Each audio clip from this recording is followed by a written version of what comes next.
찬양 성부 성자 성령 삼위일체 신께 영생 무궁하게까지 영광을 돌리세 영광을 돌리세.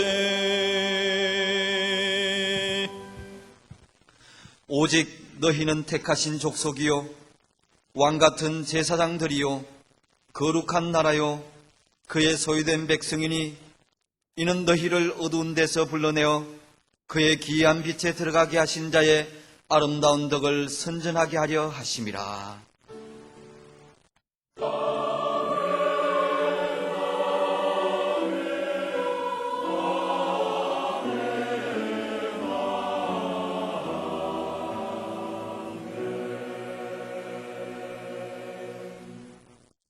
사무엘하 7장 1절에서 13절 말씀입니다.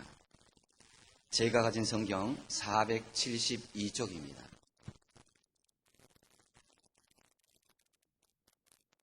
여호와께서 사방의 모든 대적을 파하사 왕으로 궁에 평안히 거하게 하신 때에 왕이 선지자 나단에게 이르되 볼지어다 나는 백향목 궁에 거하거늘 하나님의 궤는 휘장 가운데 있도다. 나단이 왕께 고하되 여호와께서 왕과 함께 계시니 무릇 마음에 있는 바를 행하소서. 그 밤에 여호와의 말씀이 나단에게 임하여 가라사대 가서 내 종 다윗에게 말하기를 여호와의 말씀이 내가 나를 위하여 나의 거할 집을 건축하겠느냐. 내가 이스라엘 자손을 애굽에서 인도하여 내던 날부터 오늘날까지 집에 거하지 아니하고 장막과 회막에 거하며 행하였나니 무릇 이스라엘 자손으로 더불어 행하는 곳에서 내가 내 백성 이스라엘을 먹이라고 명한 이스라엘 어느 지파에게 내가 말하기를 너희가 어찌하여 나를 위하여 백향목 집을 건축하지 아니하였느냐고 말하였느냐. 그러므로 이제 내 종 다윗에게 이처럼 말하라. 만군의 여호와께서 이처럼 말씀하시기를 내가 너를 목장 곧 양을 따르는 데서 취하여 내 백성 이스라엘의 주권자를 삼고 내가 어디를 가든지 내가 너와 함께 있어 내 모든 대적을 내 앞에서 멸하였은즉 세상에서 존귀한 자의 이름같이 내 이름을 존귀케 만들어 주리라. 내가 또 내 백성 이스라엘을 위하여 한 곳을 정하여 저희를 심고 저희로 자기 곳에 거하여 다시 옮기지 않게 하며 악한 유로 전과 같이 죄를 해하지 못하게 하여 전에 내가 사사를 명하여 내 백성 이스라엘을 다스리던 때와 같지 않게 하고 너를 모든 대적에게서 벗어나 평안케 하리라. 여호와가 또 내게 이르노니 여호와가 너를 위하여 집을 이루고 내 수완이 차서 내 조상들과 함께 잘 때에 내가 내 몸에서 날 자식을 내 뒤에 세워 그 나라를 견고케 하리라.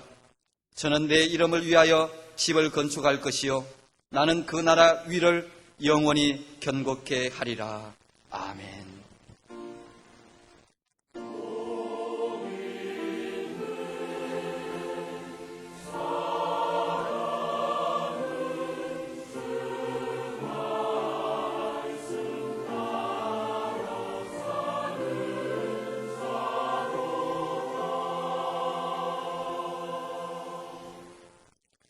하나님께서 우리에게 주시는 신약의 말씀은 갈라디아서 6장 17절 말씀입니다.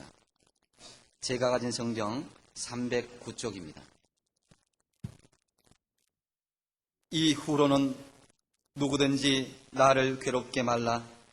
내가 내 몸에 예수의 흔적을 가졌노라. 아멘. 사울을 피해 다니던 다윗이 아말렉의 침범을 받아 그들과 전투에 몰두하고 있을 때 한편에서는 블레셋이 이스라엘에 쳐들어와서 전투에 밀리던 사울과 그 세 아들이 함께 전사하는 참혹한 일이 벌어지고 말았습니다. 아말렉을 물리치고 돌아온 다윗은 고향인 남쪽 유다로 내려가서 주전 1010년에 그곳에 임금이 되어 7년을 다스리면서 다소 기반을 잡아가고 있을 때 사울의 후손으로 왕을 삼아 나라를 지탱해 보려 했으나 역부족인 것을 깨닫고 하나님의 인도를 따라 백성의 민심을 모아 다윗을 모셔와서 통일 왕국의 임금으로 추대한 것이 주전 1003년의 일이었습니다. 다윗이 나라 전체를 떠맡고 보니 어느 한 군데 성한 곳이 없었습니다. 그도 그럴 것이 나라 임금 사울은 다윗을 추격하느라고 정사를 돌보지도 않고 내팽이쳐 뒀으니 그렇게 안 될 수가 있겠습니까? 나라는 이웃 부족들에게 사방으로 잠식당했고 그런 상태에서 국방인들 오죽했겠습니까? 치안이 말이 아니고 나라에 굳고 재정은 형편이 없었고 그런 상태에서 산업이 제대로 발달했겠습니까? 시도 때도 없이 쳐들어오는 이웃 부족들과의 전쟁 또한 계속할 수밖에 없었습니다. 시간이 지남에 따라 조금씩 안정을 찾게 되고 밤을 낮삼아 정신없이 뛰었던 다윗이 드디어 조금 숨을 돌릴 수 있게 됐습니다. 오늘 구약 본문 1절에 여호와께서 사방의 모든 대적을 파하사 왕으로 궁에 평안히 거하게 하신 때 그랬습니다. 그때 2절에 왕이 선지자 나단에게 이르되 볼지어다 나는 백향목 궁에 거하거늘 하나님의 교회는 휘장 가운데 있도다. 사실 당시에 왕궁이래야 오늘날 우리의 눈으로 보면 백향목 몇 개 섞어 지은 별것도 아닌 것이었지만 다윗으로서는 이럴 수야 없다. 이런 생각이 들었습니다. 나는 백향목 궁에 거하는데 하나님의 법궤가 저렇게 있어서는 안 되겠다는 것이었습니다.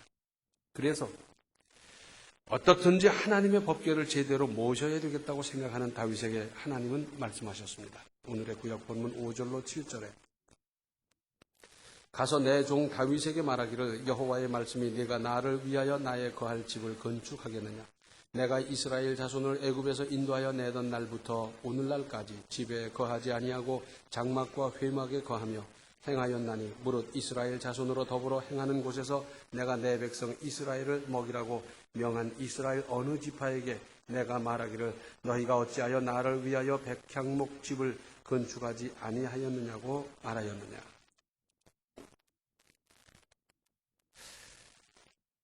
즉 하나님께서는 법궤로 더불어 회막에서 함께 계셨지만은 왜 그렇게 됐습니까?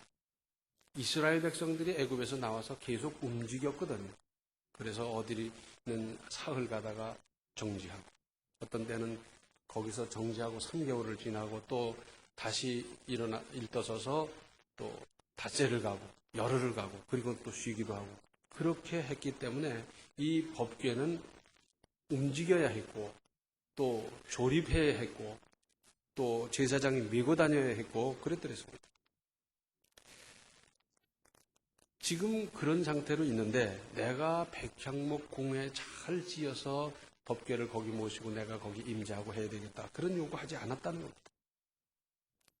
어떤 의미에서는 하나님은 미처 생각 안 하고 계신데 다윗이 한 수 앞질렀는지도 몰라요.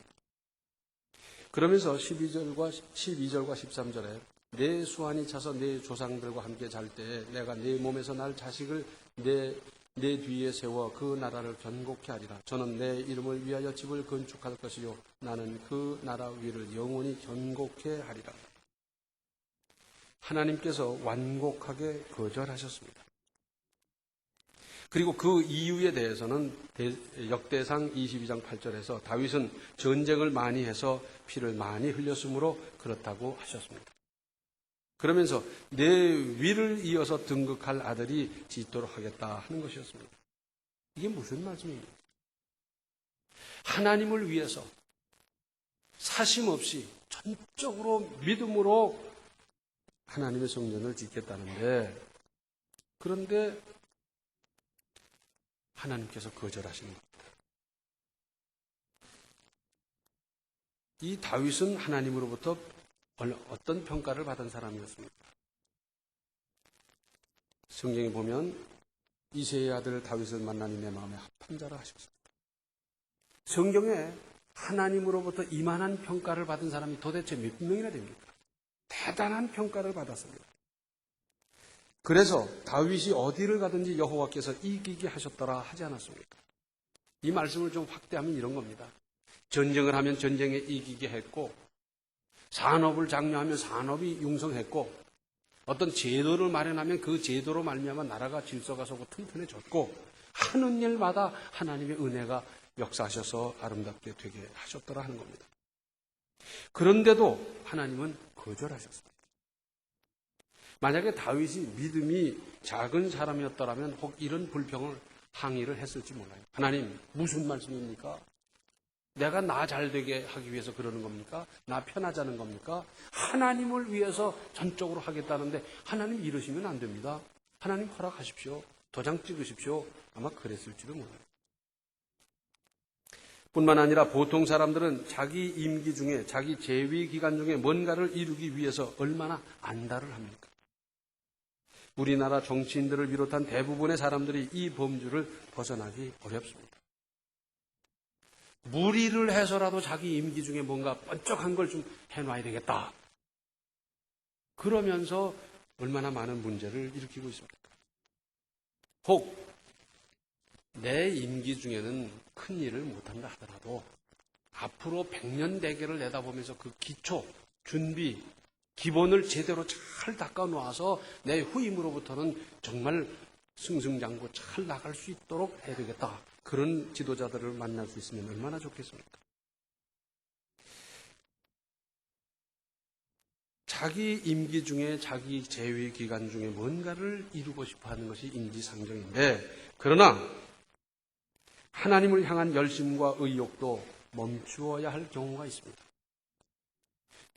이것이 더군다나 하나님의 말씀, 하나님의 뜻이라고 할 때 어떻게 거역할 수 있는 일이겠습니까? 다윗은 군말 없이 순종했습니다. 이러시면 안 됩니다. 허락하십시오. 안 하고 순종했습니다. 그러나 그냥 손 놓고 있을 수야 없지 않습니까?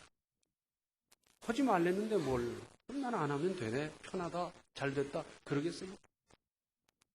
또는 나는 그 일을 안 하는 대신에 뭐 국방에 힘쓴다든지 농업에 힘쓴다든지 또는 뭐 국민 훈련을 하는데 교육을 하는데 힘쓴다든지 그런 게 아니었어요.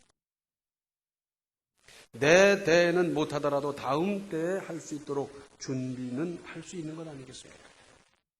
이것이 큰 믿음이 아니고 무엇이겠습니까? 하지 말랬으니 나는 안 한다. 그걸로 끝나는 게 아니고 내 다음 때에 하기로 하나님 분명히 말씀하셨으니까 준비하자. 이건 대단한 역사이기 때문에 1년 준비해서 될 일이 아닙니다. 건축 자재를 해마다 잘 공급을 받아 모아놔야 되고 쌓아놔야 되고 또 그것을 다룰 수 있도록 사람들 이 훈련을 해서 기능 인력, 기능 향상 이 일을 도모해야 되는 것 아니겠어요? 내 대에는 못하더라도 다음 때에 할 수 있도록 준비하는 다윗.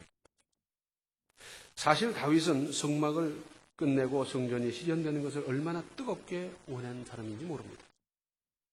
그래서 시편 84편 1절과 2절 상반절을 개정판에서는 만군의 주님, 주님이 계신 곳이 얼마나 사랑스러운지요. 내 영혼이 주님의 궁전 뜰을 그리워하고 사모합니다.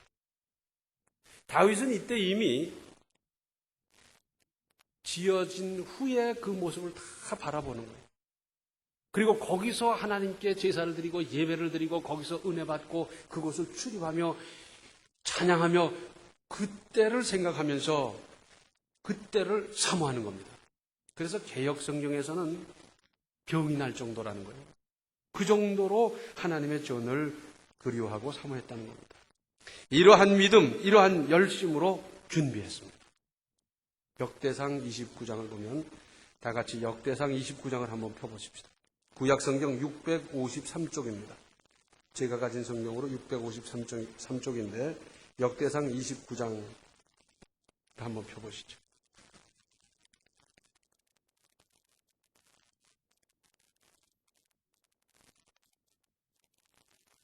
구약성경 제가 가진 성경으로 653쪽 역대상 29장 1절부터 5절을 제가 봉독하겠습니다.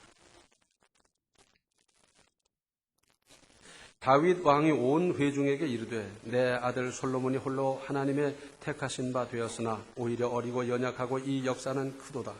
이 전은 사람을 위한 것이 아니요 여호와 하나님을 위한 것이다. 내가 이미 내 하나님의 전을 위하여 힘을 다하여 예비하였나니 곧 기구를 만들 금과 은과 놋과 철과 나무며 또 만호와 박을 보석과 꾸밀 보석과 채석과 다른 보석들과 화반석이 매우 많으며 성전을 위하여 예비한 이 모든 것 외에도 내 마음에 내 하나님의 전을 사모함으로 나의 사유의 금 은으로 내 하나님의 전을 위하여 드렸노니 곧 오빌의 금 3,000달란트와 천은 7,000달란트라 모든 전벽에 입히며 금 은그릇을 만들며 공장의 손으로 하는 모든 일에 쓰게 하였노니 오늘날 누가 즐거이 손에 채워 여호와께 드리겠느냐. 이렇게 연차적으로 차근차근 준비하면서 외국에서 사들이 올 것, 외국에서 운반해 올 것 준비하는데 특별히 다윗은 자기 사유의 모든 것을 아낌없이 가장 값진 것을 드렸다라 하는 겁니다. 그러면서 백성들이 누가 하나님의 쓰임새에 넉넉하도록 바칠 수 있겠느냐 합니다.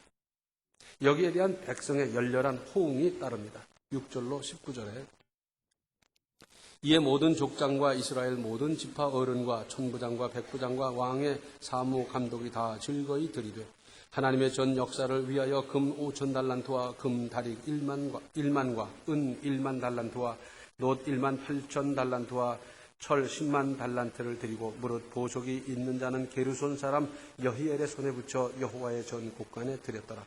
백성이 자기의 즐거이 드림으로 기뻐하였으니 곧 저희가 성심으로 여호와께 즐거이 드림이며 다윗 왕도 기쁨을 이기지 못하여 하니라. 자, 백성들이 아주 열심으로 호응하고 성심껏 드리면서도 기뻐하는 거예요. 기쁨으로 드리는 그 모습을 보면서 다윗도 또한 기쁨을 이기지 못했다 하는 것이고요. 10절 이하를 보면 다윗이 온 회중 앞에서 여호와를 송축하여 가로되 우리 조상 이스라엘의 하나님 여호와여 주는 영원히 송축을 받으시옵소서. 여호와여 광대하심과 권능과 영광과 이김과 위엄이 다 주께 속하여 싸우니 천지에 있는 것이 다 주의 것이로소이다. 여호와여 주권도 주께 속하여 싸우니 주는 높으사 만유의 머리이심이니이다. 부와 귀가 주께로 말미암고 또 주는 만유의 주제가 되사 손에 권세와 능력이 있사오니 모든 자를 크게 하심과 강하게 하심이 주의 손에 있나이다. 우리 하나님이여 이제 우리가 주께 감사하며 주의 영화로운 이름을 찬양하나이다. 나와 나의 백성이 무엇이관데 이처럼 즐거운 마음으로 드릴 힘이 있었나이까. 모든 것이 주께로 말미암아 싸우니 우리가 주의 손에서 받은 것으로 주께 드렸을 뿐이니이다. 14절 나와 나의 백성이 무엇이관데 이처럼 즐거운 마음으로 드릴 힘이 있었나이까. 모든 것이 주께로 말미암아 싸우니 우리가 주의 손에서 받은 것으로 주께 드렸을 뿐이니이다. 이어서 주 앞에서는 우리가 우리 열조와 다름이 없이 나그네와 우고한 자라. 세상에 있는 날이 그림자 같아서 머무름이 없나이다. 우리 하나님 여호와여 우리가 주의 거룩한 이름을 위하여 전을 건축하려고 미리 저축한 이 모든 물건이 다 주의 손에서 왔사오니 다 주의 것이니이다. 세상 만물이 다 하나님의 것인데 그리고 하나님이 주셔서 누리고 그것을 바친다는 겁니다. 자기가 만들어서 살 수 있습니까? 지금 당장 없으면 죽는 것이 공기인데 공기를 만들어서 숨쉬는 사람 보셨습니까? 사람의 몸의 80%는 수분이라고 하는데 그 수분을 자기가 만들어서 취하는 사람 보셨습니까? 다 하나님 것이고 하나님 주신 것이고 그걸 가지고 쓰고 누리고 그러다가 그것을 하나님께 바칠 뿐이다 하는 것입니다. 17절 이하에 나의 하나님이여 주께서 마음을 감찰하시고 정직을 기뻐하시는 줄 내가 아나이다. 내가 정직한 마음으로 이 모든 것을 즐거이 드렸사오며 이제 내가 또 여기 있는 주의 백성이 주께 즐거이 드리는 것을 보오니 심히 기쁘도소이다. 우리 열조 아브라함과 이삭과 이스라엘의 하나님 여호와여 주께서 이것을 주의 백성 심중에 영원히 두어 생각하게 하시고 그 마음을 예비하여 주께로 돌아오게 하옵시며 또 내 아들 솔로몬에게 정성된 마음을 주사 주의 계명과 법도와 율례를 지켜 이 모든 일을 행하게 하시고 내가 위하여 예비한 것으로 전을 건축하게 하옵소서. 좌우간 다윗은 준비했고 아들 솔로몬은 그렇게도 웅장하고 찬란한 성전을 지었던 것입니다. 우리는 어떻습니까? 우리가 다윗만 합니까? 다윗 반의 반도 못한 우리에게 하나님께서는 이 시대에 성전을 지을 사명을 주셨습니다. 오늘날로 말한다면 이렇습니다. 나는 큰 평수의 아파트에 살거나 넓고 쾌적한 집에서 안락하게 살고 있으면서 하나님의 성전을 건축하는 일에 어떤 생각을 하고 있습니까? 하나님의 성전은 적어도 내가 사는 집보다 어떤 면에서든지 나아야 하지 않겠습니까? 옛날 집들을 보셨어요? 특별히 고대 광실 큰 집들 보면 뭐라 그럽니까? 99칸 집, 그러죠? 사랑채도 있고 행랑집도 있고 안채도 있고 별당도 있고 뭐 대단한데 99칸이라는 거예요. 왜 그렇습니까? 대궐 곧 궁이 100칸이기 때문에 100칸을 지을 수가 없고 100칸 이상은 물론 지을 수가 없고 그보다 적어야 돼요. 그러니까 최고로 지을 수 있는 것이 99칸이지요. 이보다 더 좋게 지을 수는 없고요. 크기나 높이도 안 돼요. 그래서 2층을 못 짓게 했거든요. 왜? 대궐을 내려다본다고 해서. 그래서 저 경상도 산골에 지어도 2층은 안 되는 거예요. 대궐을 내려다본다고. 더 커도 더 높아도 더 좋아도 안 되는 겁니다. 대궐이 모든 것에서 최고여야 했습니다. 그렇다고 하면 천지 만물을 지으신 하나님의 전이 대궐만 못할 수 있겠습니까? 디모데전서 1장 12절로 14절에는 이런 말씀이 있습니다.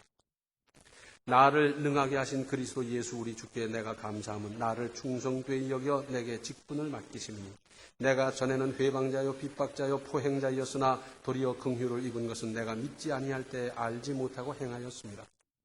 우리 주의 은혜가 그리스도 예수 안에 있는 믿음과 사랑과 함께 넘치도록 풍성하였도다.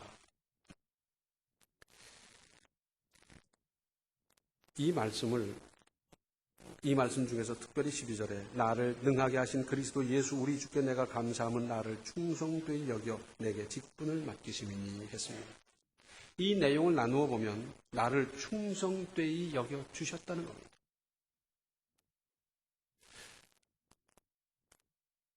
바울이 자기를 생각해도 자기를 충성되이 여겨줄 수 있는 사람이 아니에요. 그런데 하나님께서는 충성되이 여겨주셨다는 겁니다. 우리는 하나님 앞에서 충성되다고 여김을 받을만 합니까? 누가 하나님 앞에서 나는 충성하고 있습니다. 충성되이 여겨주시옵소서 그럴 수가 있습니까? 우리는 그런 사람이 아니에요. 13절을 보면 내가 전에는 회방자요 핍박자요 포행자였으나 도리어 긍휼을 입은 것은 내가 믿지 아니할 때 알지 못하고 행하였습니다. 사실 나는 그 전에 믿기 전에 또는 믿으면서도 잘못한 일이 허다하게 많지만 그럼에도 불구하고 나를 충성되이 여겨주셨고 내가 회개하고 내가 거듭났더니 내가 보기에도 부족한데 나를 충성되이 여겨주시고 그래서 나에게 직분을 맡겨주셨다는 겁니다. 맡겨주실 뿐만 아니라 그 직분을 능히 행할 수 있도록 나를 능하게 하셨어요. 그래서 바울은 평생 주님의 일을 하면서 얼마나 놀랐는지 몰라요. 깜짝깜짝 놀랐어요. 내가 할 수 있는 일이 아닌데 하나님께서 능하게 하심으로 그 직분을 충분히 수행할 수 있었더라 하는 겁니다. 또 직분을 맡겨주셨다는 거기에는 이러한 하나님의 뜻이 담겨져 있습니다. 내가 감당할 수 있는 믿음과 능력이 있다고 알아주시고 뿐만 아니라 도와주실 하나님의 은혜를 예비하고 계시다 하는 것입니다. 우리가 무슨 힘, 무슨 능력으로 하나님의 큰 일을 할 수 있겠습니까? 그러나 하나님은 믿어주시면서 은혜와 능력을 주셔서 이루게 하시는 것이고 여기 하나님의 역사하심을 보여주시고 나타내는 것 아니겠어요? 내가 생각해도 우리가 의논에 의논을 하고 회의에 회의를 해봐도 이 일은 엄청난 일이라 잘 하기가 어려워요. 안 되지, 어렵지, 별 생각이 다 들 수 있는데 그런데 하나님께서 되게 해주실 은혜를, 능력을, 모든 걸 예비하시고 그때마다 은혜 주심으로 큰 역사를 이루는 겁니다. 그러니까 결론은 뭡니까? 사람이 하는 게 아니다. 우리는 열심히 충성하느라고 했을 뿐인데 하나님께서 이루신 이 엄청난 일. 하나님은 대단하시다. 하나님은 은혜다. 이걸 보여주시고 나타내시고 체험하게 하시는 겁니다.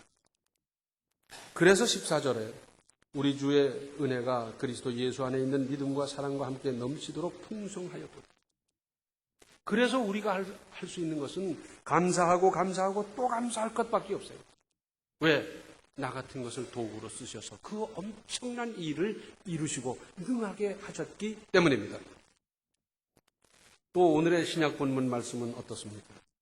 이후로는 누구든지 나를 괴롭게 말라. 내가 내 몸에 예수의 흔적을 가졌노라. 여기에는 바울의 사도권에 대해서 이의를 제기하는 사람들이 심심치 않았습니다. 바울이 무슨 사도냐? 사도는 예수님과 함께 3년 반 동안을 동행했던 제자들이 사도가 되는 거지 바울이 무슨 사도냐? 그러면서 그 사도권에 대해서 자꾸 의문을 제기하고 옆구리를 찔러대는 거였습니다. 그런데 바울은 하나님으로부터 직접 임명받은 사도라는 그 긍지를 가지고 있었고, 그래서 바울 서신을 보면 언제든지 사도된 나 바울은 이렇게 편지하노라 그랬잖아요. 자기의 사도권에 대해서 확실하게 자기 주장을 하며 긍지를 가졌습니다. 그런데 여기서 흔적이란 낱말의 원어적인 뜻은 낙이질이라는 겁니다. 낙이. 목축하는 나라 아닙니까? 그래서 소나 말의 소유권을 나타내기 위해서 쇠에 도장을 찍는 겁니다. 불에 달린 도장을 확 찍는 거예요. 그 표시는 뭐 여러 가지 있겠죠. 동그라미 하는 수도 있고 네모를 할 수도 있고 세모를 할 수도 있고 한데 소나 말에 확 찍는 거예요. 그러면 옆집 이웃에서 소나 말이 왔다 갔다 할 적에 소유권이 확실해요. 그래서 이건 저집 거, 이건 우리 거 하면서 서로 주고받기도 하고 그러는데 예수님의 이 낙인, 지울 수 없는 낙인을 받아 있는데 그런데 이것은 복수예요. 여러 개의 확실한 낙인을 나는 받았다는 겁니다. 또 여기 가전노라의 원어적인 뜻은 지고 다닌다 하는 겁니다. 힘겹게 지고 다닌다는 뜻입니다. 그러니까 바울은 주님과 복음을 위해서 수고하다가 고난받느라고 화인과도 같이 몸에 지니고 있는 흉터, 자죽이 여러 대 있었어요. 그리고 그것이 힘들어서 지고 다닌다는 겁니다. 힘들게 지고 다닌다는 거죠. 좀 쉽게 풀어 말씀드린다면 이런 겁니다. 핍박받고 고난받고 매를 맞고 그러다 보니까 비 오는 날 날이 굳으면 어깨가 쑤시고 허리가 결리고 그러는 이렇게 쑤셔올 때마다 그가 느끼는 건 그렇습니다. 나 같은 것이 구원받고 사도라는 칭함을 받을 뿐만 아니라 그 주님을 증거하는 일에 쓰임받는다는 것에 대한 감사하는 마음도 이건 감사합니다. 어떻게 하나님 나 같은 것을 이렇게까지 써주십니까? 또는 바울이 선교 여행을 다녔던 길을 쭉 가다 보면 그 길이 얼마나 험했습니까? 높은 산을 넘어야 되고 들을 가야 되고 하는데 어떨 때는 말을 타고 가고 어떨 때는 걸어서 가고 그러다가 높은 산 지나다가 맑은 물이 쭉 흘러가면 우리 여기서 목욕 좀 하고 갈까? 아마 그랬을 거예요. 그런데 훌렁훌렁 벗고 보니까 아이고 선생님 이게 웬일입니까? 어깨에 이 흉터가 뭡니까? 이거 이고니온에서 그랬지. 이쪽도 그러신데요. 이거 빌립보에서 그랬지. 흉터가 남아있어요. 흔적이. 주님을 위해서 수고하고 핍박받고 매를 맞은 흔적, 그것을 낙인과도 같이 여러 개 가지고 있기 때문에 그래서 바울은 아마도 오래 걷지도 못했을 것이고 그랬을 거예요. 그런데 그것이 하나님 앞에서의 훈장이고 공적 조서입니다. 이것은 빌립보에서 참 아팠어. 내가 정신을 잃을 정도였습니다. 그런데 한참 있다 깨고 보니까 그렇게 감사하더라. 그래서 밤중에 하나님께 찬양했더니 우물이 열리는 거예요. 그러면서 간증하고 그것을 증거로 갖고 있어요. 옷을 입고 다닐 때는 별로 몰랐다가도 이제 목욕을 한다든가 옷을 벗었을 때 하나하나 짚어가면서 하나님의 은혜를 감사하고 또 감사하는 겁니다. 고난, 힘드니까 피할 수도 있습니다. 그러면 하나님께서는 다른 사람을 들어서 쓰시고 그래서 하나님의 뜻을 반드시 이루실 것입니다.